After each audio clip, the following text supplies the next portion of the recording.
Hari Bol, Nitai Gaura Hari Bol.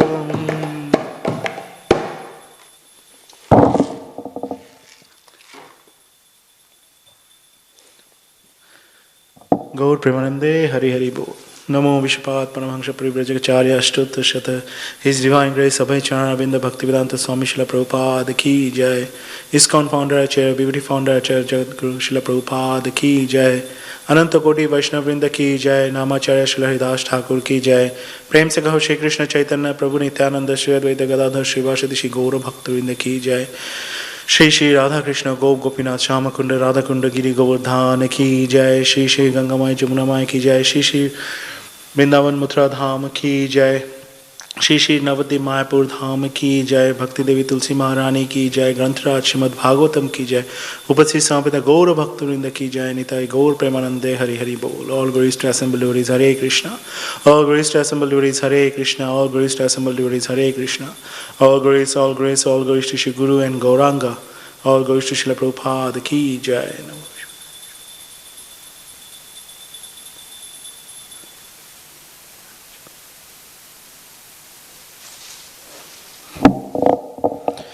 Om Namo Bhagavate Vasudevaya. Om Namo Bhagavate Vasudevaya. Om Namo Bhagavate Vasudevaya. Hare Krishna. Today we are reading from Srimad Bhagavatam, Canto 2, Chapter 2, titled The Lord in the Heart, text number 37. Pivanti ye bhagavatatmana satam kathamritam shravanaputeshu samritam punanti te vishaya vidushita shayam vrajanti chacharana sarurahantikam.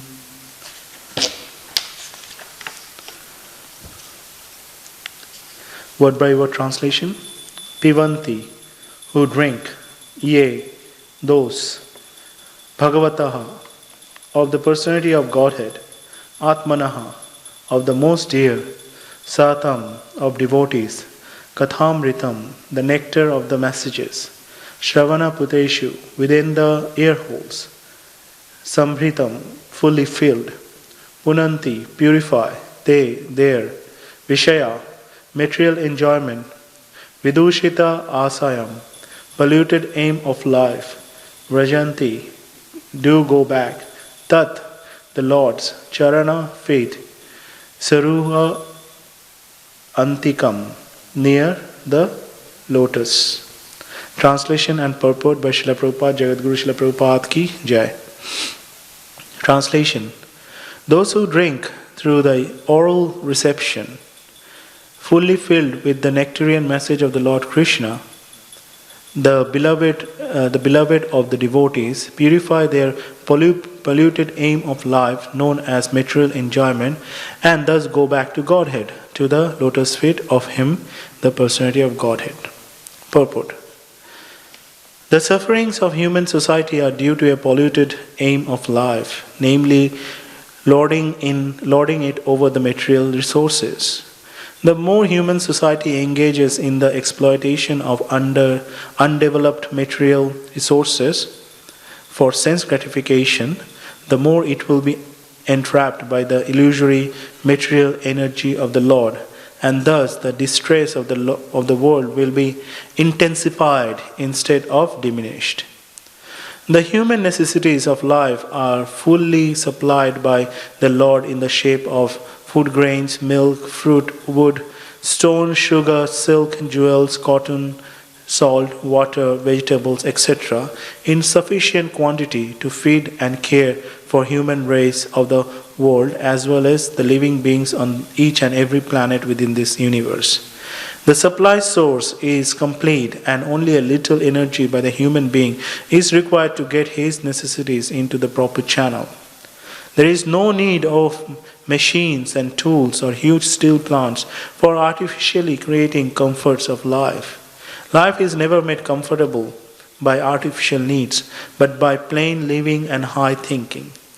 The highest perfection thinking perfectional thinking of human society is suggested here by Sukadeva Goswami, namely sufficiently hearing Srimad Bhagavatam. For men in this age of Kali, when they have lost the perfect vision of life, this Srimad Bhagavatam is the torchlight by which to see the real path. Srila Jiva Goswami Prabhupada has commented on the Kathamritam mentioned in this verse and has indicated Srimad Bhagavatam to be the nectaring message of the personality of Godhead.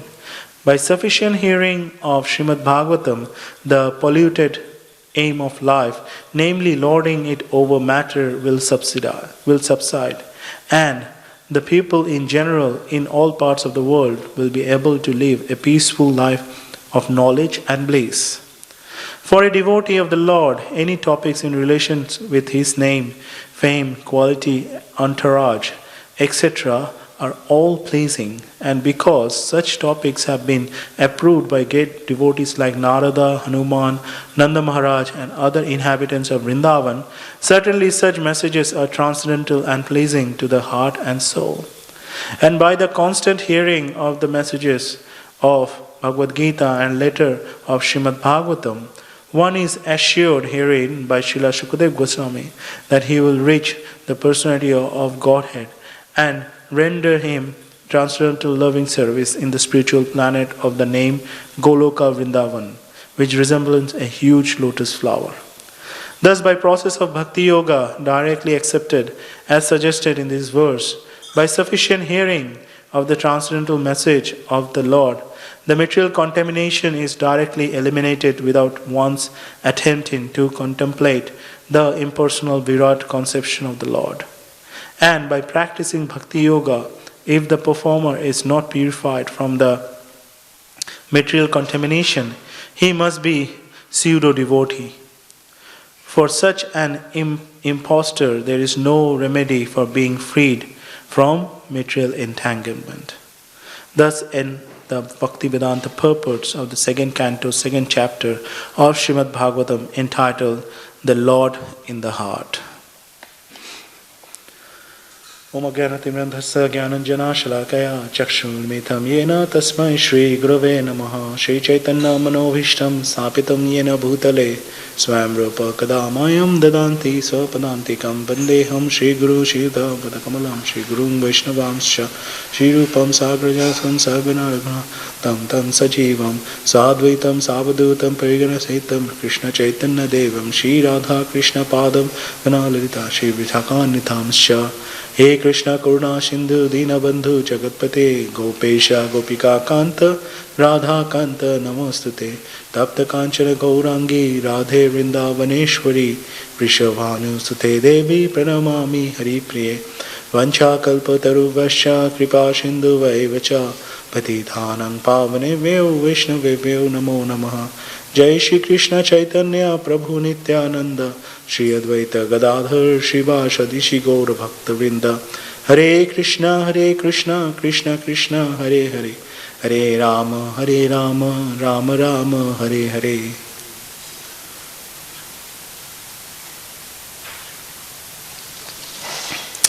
Hare Krishna. So we are at the end of this chapter 2, titled The Lord in the Heart. And in this purport, Srila Prabhupada mentioned multiple times regarding sufficient hearing. So, which actually indicates that the process of our cultivation in this devotional life is depending on this sufficient hearing. So what does it mean by sufficient hearing? It's the hearing word in Sanskrit is Shravanam. And that is the first process of the 9 different processes of bhakti. So everything starts with Shravanam, with hearing.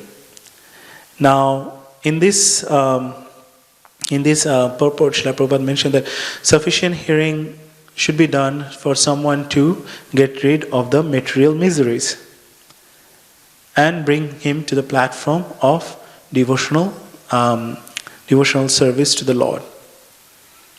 Now,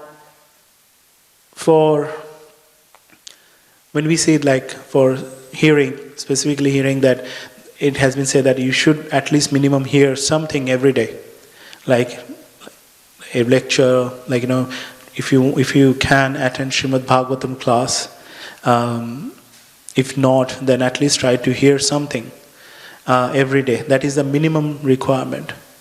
My Guru Maharaj mentioned always that at least you should listen to Srila Prabhupada every day. At least one lecture of Srila Prabhupada. Every day you should listen. So that is the minimum requirement. That is not the sufficient hearing. Sufficient hearing here in terms of Srila Prabhupada is saying that we have to always remain ourselves. We should have that urge to listen to the glorification of the Lord. Because without the sufficient hearing, it's very hard to actually understand the glories, understand the pastimes, understand the form of the Lord. And as Lord says that in Bhagavad Gita, that without understanding that, no one can go back to the Godhead. So that's why also for us, if we don't listen enough, then all the contamination in our heart will actually lead us away from Krishna. And then what are this contamination in our heart? We know that there are 6 vices, which is madness, anger, illusion, lust, envy, and greed. They are roaming around. They are roaming around all over in our heart. And if we don't have this hearing of the glorification of the Lord continuously, in any repetition, it's very hard to overcome these 6 vices, because they are very powerful. And if we don't hear, then that means that they will get more powerful. So I believe that there was a very famous quote by His Holiness Radhanath Swami that in our heart there are 2 dogs there, right? So one dog is represented this, it depends, on the good and on the bad. Whatever we feed ourselves, in terms by our listening, that will give the strength to those 2 different dogs, the good and the bad. So we have to make sure that when we are we are making our time available for something, is it something to glorify Krishna? We are trying to do something, we are trying to put our time, everyone has limited time. So we have to make sure that when we are put our time and effort, it should be for the glorification of the Lord. So there is a very famous verse in Canto 1, Chapter 2, 17, verse number 17. Shrinvatam Shvakatha Krishna, Purna Sravana Kirtana, Ridhi Yanta Sto Ya Abhadrani, Vidhunoti Srit Satam. So the word Abhadrani, so it's very important. So Shrinvatam Shvakatha Krishna, whenever if we keep hearing the glorification of the Lord with rapt attention, if we develop the urge to listen to the glorification of the Lord, that is that punya shravana kirtanaha. So that listening is punya, which is with pious kirtana, glorification of the Lord. Ridhi antastho hi avadrani, vidhunoti shrit satam. So in our heart, whatever the abhadrani that represents that these 6 vices, vidhunoti, the word means that it cleanses those 6 vices. It's very important that the first, like whenever the hearing and Prabhupada in this translation, it's also said that those who drink through oral receptions. So those who drink through oral reception. So when we are getting this knowledge, and we are drinking that knowledge through our ears, fully filled with the nectarian message of Lord Krishna. So that is that Kathamritam. So there is a very famous Gopi Geet that we all know. Taba Kathamritam Tapta Jivanam. So it's that Amrita, that nectarian, can only come through that messages of the Lord through our ear, and it will go to our heart and get rid of all this contamination. So that is the first consideration, that we have to make sure that we listen. The second consideration is we have to make sure that whom we are listening from. So it needs to be from a bona fide speaker. It can't be like, we see that there are different speakers who actually gives different explanation of Bhagavad Gita, Srimad Bhagavatam. You can see that in India there are in lots of places there are Bhagavat Saptaha, where for 7 days there is one speaker who is just talking on Srimad Bhagavatam, and but what's the way it has been presented, it's actually not giving the real message. They are trained presenter who actually have learned how to recite all the verses in a very nice way, so that it sounds like they are very rhythmic. They are kind of music to your ears.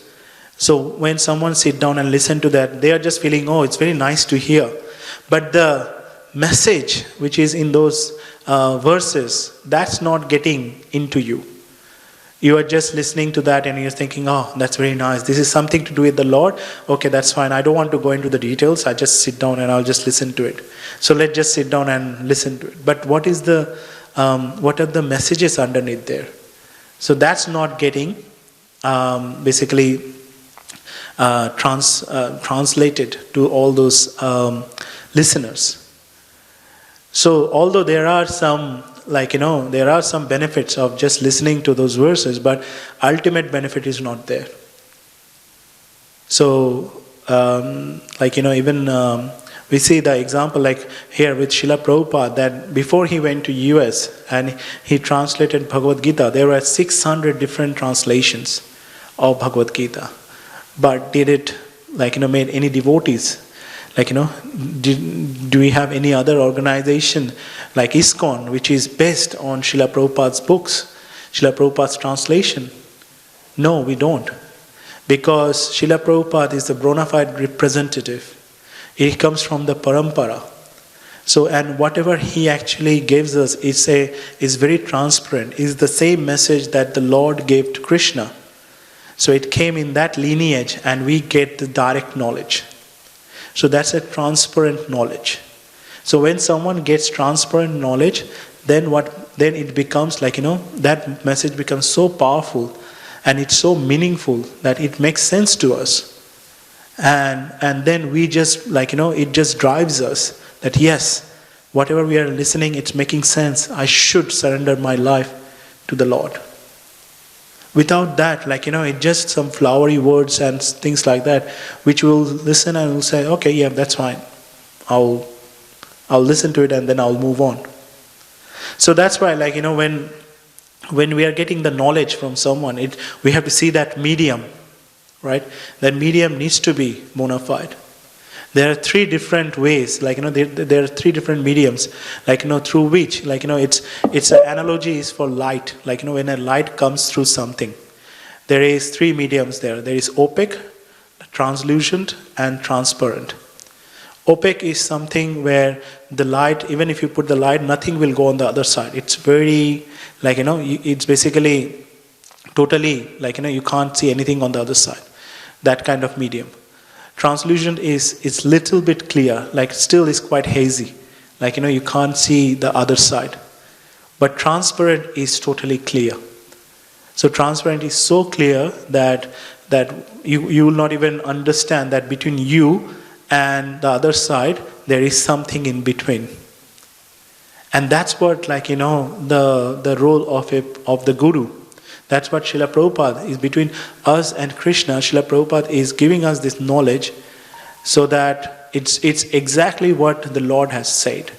So between us and Krishna, Srila Prabhupada is just taking the message from the Lord and giving it to us. So that's why it's a transparent medium. So in this current world, it's basically, we see that if we talk about medium, whatever knowledge we get, the medium is not transparent. It's like there is something, like, if we see our mundane,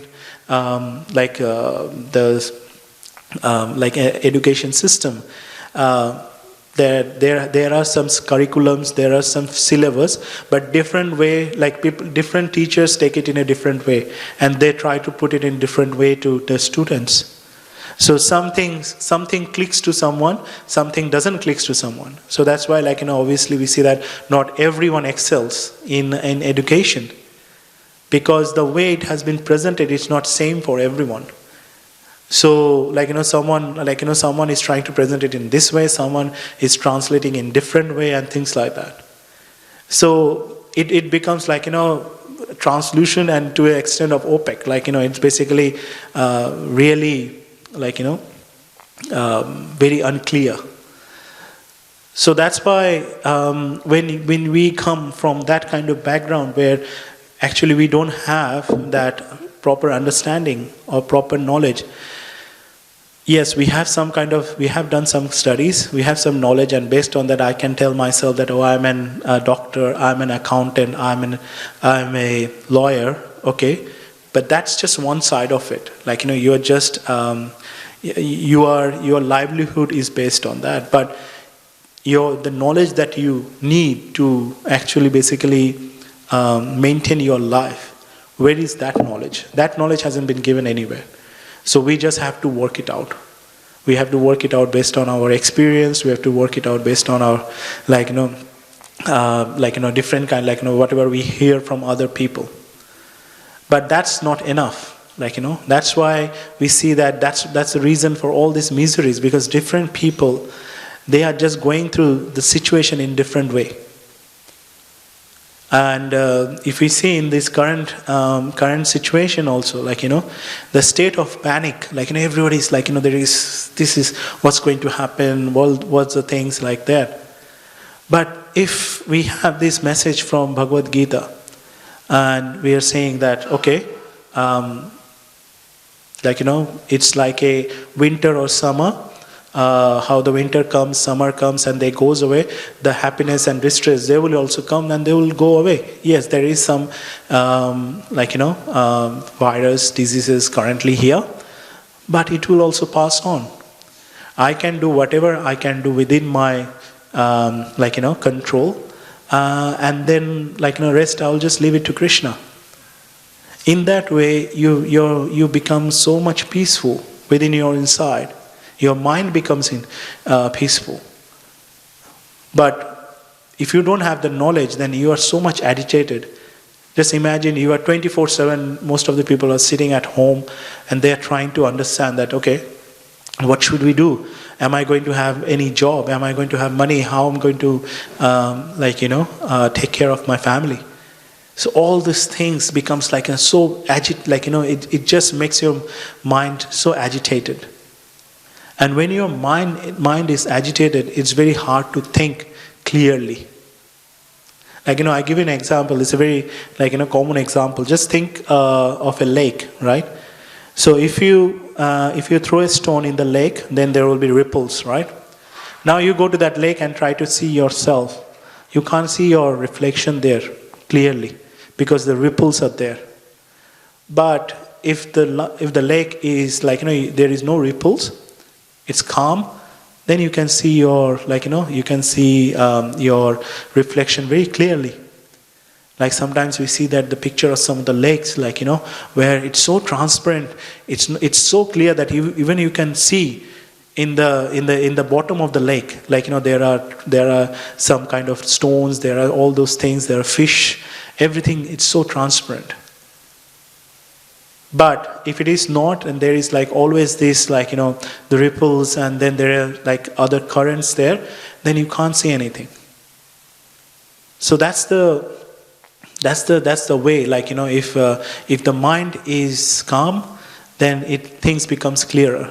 If mind is agitated, then things becomes really hazy. You don't have any vision. I'm not talking about the vision in a practical sense, like a vision in a sense that you're understanding, what's going to happen. And that makes us so much, agitated. So we have to make sure that when we are getting this knowledge, we get this knowledge from the bona fide source, so that we can get that transparent medium, and then we understand actually that all these messages clearly, properly from the Lord. So in this way, if we go ahead and then get this knowledge, then all those vices in the heart, they are keep going, they are there, they are somewhere or other, they will be clean, and then there is a possibility that we will be in a mode of goodness. Now, mode of goodness is not transcendental. Mode of goodness is still in the material nature, but mode of goodness actually, in that if someone is in mode of goodness, that gives them maximum chance to understand the message from the Lord. Because all the other modes have different kind of disturbances there, So that's why, when someone is in this mode of goodness, then they go into that bhava stage. We say, prema, there are different shraddha, prem. There is this bhav stage. And then in that stage, what happened that, you are in that platform, that you are getting the messages of the Lord, and you are actually start applying them on yourself, and you are following all the rules and regulations, so your devotional path is on the right track. So in the Chaturshloki Bhagavad Gita, that we know that in chapter 10, the verse 8, 9, 10, 11, right? So the first verse of that is 10.8 is aham sarvasya prabhavo mata sarva pravartate iti matva bhajante mam buddha bhava samanvitaha. So that buddha bhava samanvitaha, right? So basically the translation is, I am the source of all spiritual and material world. Everything emanates from me. The wise who perfectly know this engage in me in my devotional service and worship me with all their heart. So they are in that stage of bhava, that they actually devote their life, totally surrender to the Lord. So that is when they are in the stage of they understand the knowledge, they understood the knowledge, and they are ready to surrender.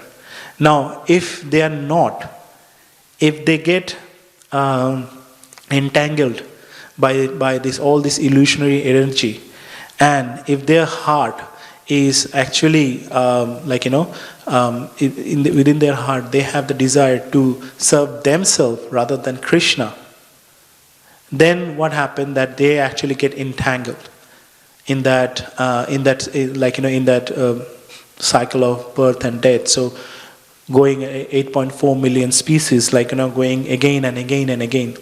But within that also, if someone prays to the Lord that, okay, please help me, the Lord, I understand that I have this condition within my heart. Please help me to get out of it. Then also, in the text 11, like the text 8 and the text 11, the last text, the Lord there also he said that Tesam evano anukampartham, right? Aham agyana jam tamaha nashami atma bhavasto jnana deepena bhashvata. To show them special mercy, I, dwelling in their hearts, destroy with the shining lamp of knowledge the darkness born out of ignorance. So the Lord says that if someone is someone is coming and they are they want to hear the messages, they are trying to develop the devotionals, all these devotional different types of devotional ways, Shravanam, Kirtanam, that they are trying to indulge themselves in there. So the Lord said that to show them the special mercy, right? I dwelling in their heart, destroying with the shining lamp of knowledge the darkness born out of ignorance. So that Atma Bhavasto. So there is that another bhav, Buddha Bhava Samanvita, and here Atma Bhavastu. So here that bhav that we had within our heart, that I have to serve myself, I am the owner of this, this all because of me. It's like all me. Those that's thinking that within us, that needs to be destroyed. And the Lord says that by the shining lamp of knowledge. So this again, that knowledge which is coming through the oral reception, the knowledge coming through our ears, in our heart, that knowledge destroy that. And once that knowledge, once that get destroyed, then basically our heart, it becomes cleansed. And it becomes it lets us, we are ready to devote ourselves. Because if it doesn't happen, even with devotees, it also it happens that we are doing our service, we are doing year after year, we are devoted, coming to the temple, we are doing service, but still we are not getting that nectar, the taste of that nectar, is still feeling that something is missing. And why is that? It's because that we are not we are not taking the knowledge seriously. Some or the other, we are just thinking, yes, that's all good. All the messages are here. Yeah, there will be some classes there in the temple. We'll go and sit down in the class, or we'll go sit down in the kirtan. Yes, that's fine. But it needs to be we have to take them seriously. And that's why the importance of hearing that is there. Even the Lord in Bhagavad Gita, he actually, when he starts speaking to Arjuna, he said, touch Shrinu, listen from me with, unwrapped attention. So it's it's pretty common that when someone comes to a devotional life, they started the journey, and at that point of time, the rapt attention was there. But as we go through the journey, sometimes those attention goes away. And we sometimes start taking it as granted, taking for granted. Then what happened that it started to be see that's where we started to disconnect. But then that's why it says that we have to make sure that we always the hearing is very important. That we always hear the message of the Lord. In any way, if we say, okay, every day I'll listen to one lecture, or every day, even if it is not Bhagavatam lecture, it's something else, but there should be, some way of everyday listening. That is the minimum criteria. The sufficient hearing, what Srila Prabhupada is mentioning, that it should be always, you should be there, the urge should be there. Like, you see that, the devotees, like, very advanced devotees, like, they are always like the urge in them to listen to Krishna Katha is always there. Like, it's like, in any time of the day, like, you go and, okay, Prabhu, let's, like, Mataji, let's speak about this. Yes, they are very interested. Yeah, sit down and let's talk about this. Yeah, like, it's not like, like the materialistic people, like, they are very interested of talking. And also, like, there is the other factor that most of the time people wants to hear their own glorification. Like, sometimes we see that some people, when they come for the first time to the temple or any other programs, sometimes they feel like, why these people, like, it's just, they just keep talking about Krishna, Krishna, Krishna, like, what's the big deal? Yeah, we know he's God, but why you have to speak about him 24/7, Now those kind of emotions comes because in their heart they think that I'm the, like, I'm not, they're not, like, not probably they think that I'm the God, but they think I'm the controller. Yeah, I don't want Krishna to control my things. I'll control myself. I have enough intelligence, I have enough power, I have enough money, I have enough, like, all this, like, all the facilities to control all my situation. Now what's the point of, like, sitting down there and just listening to all this, like, all these classes for 45 minutes, man, like, that doesn't make any sense. But in a way, like, that's a common conditioning. Like, that is the conditioning in our heart, because we have all this, like, all this different kind of desires that we have to promote ourselves. So to glorify ourselves. So I want to hear my glorification. Oh, you have done this, you have done that, you have done this. Like, it's just, I want to hear my glorification, rather Krishna's glorification. So in that way, sometimes we see that some people, with them, that, okay, like, for whatever reason, like, they're just simply not interested. They're simply not interested in hearing the messages or, like, doing any service or anything. Because it's up to, like, they think that they are the controller. And also, like, so at some point of time, it also goes into that level that they, like, start, like, blaspheming the devotees, they blaspheming, like, all these, the establishments, the spiritual establishments. So in that way, it, like, they commit offenses, which are, like, really, like, the first offense in the, like, against the holy name, that to blaspheme the devotees, right? And the Lord is very severe on them, right? Like, we see the example of, like, Shishupal, like, he keep blaspheming, like, Krishna said, okay, I give you 100 chances, like, and he was not only blaspheming Krishna, he was blaspheming all the other devotees, like, he was blaspheming the Pandavas, he was blaspheming the Kauravas, he was blaspheming Krishna's families, like both Vasudev and Nanda Maharaj, everyone he was blaspheming. So the Lord gave him, okay, I will give, like, he's very patient, he's very merciful, he's very tolerant. He goes, okay, up to 100, I'm like, he gave a promise to his mother, to Shishupal's mother, that I will basically forgive him up to 100. But after that, like, I'll take action.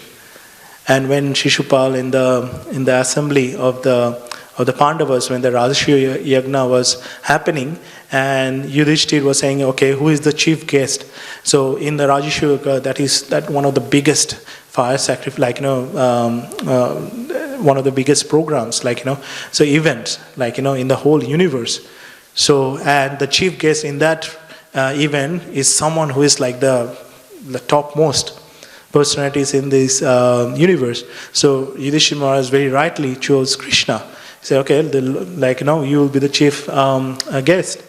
And as like, as the ritual is, like, the chief guest sit down, and then they start to, like, wash his feet and then give him gifts. And then suddenly Shishupal, like, because out of his, like, all this anger, greed, everything within his heart, that he couldn't just control himself. And within that, like, I'm sure, like, there were other people that they were also feeling the same feeling, but none of them had that much aggravated like Shishupal. Like, he just stood up in the assembly and he just, like, blaspheming Krishna, and the devotee, all the devotees, he was blaspheming Yudhishthira that you don't have any qualification to be the king of the universe. How come you just be the king?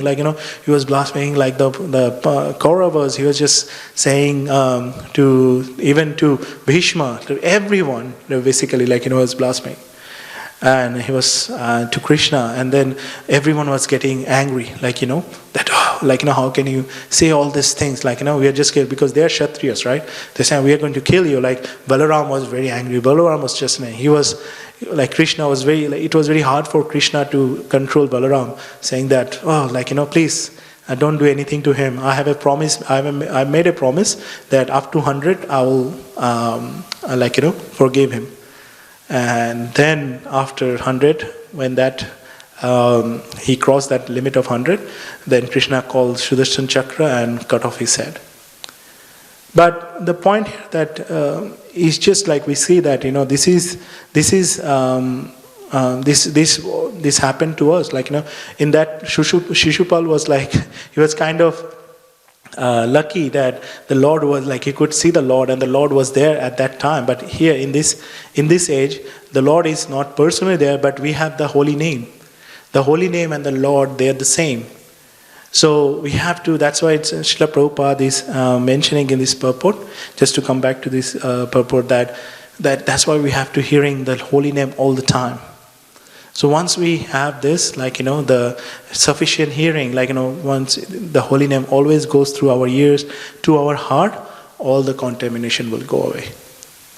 And in that way, our mind will be peaceful, and we can, then, and that will allow us to execute our devotional service in the proper way. So on that note, I'd like to end here. Thank you all very much. ग्रंथराज Shrimad Bhagavatam की जय, श्रील प्रभुपाद की जय, निताय गौर प्रेमानंदे, हरि हरि बोल।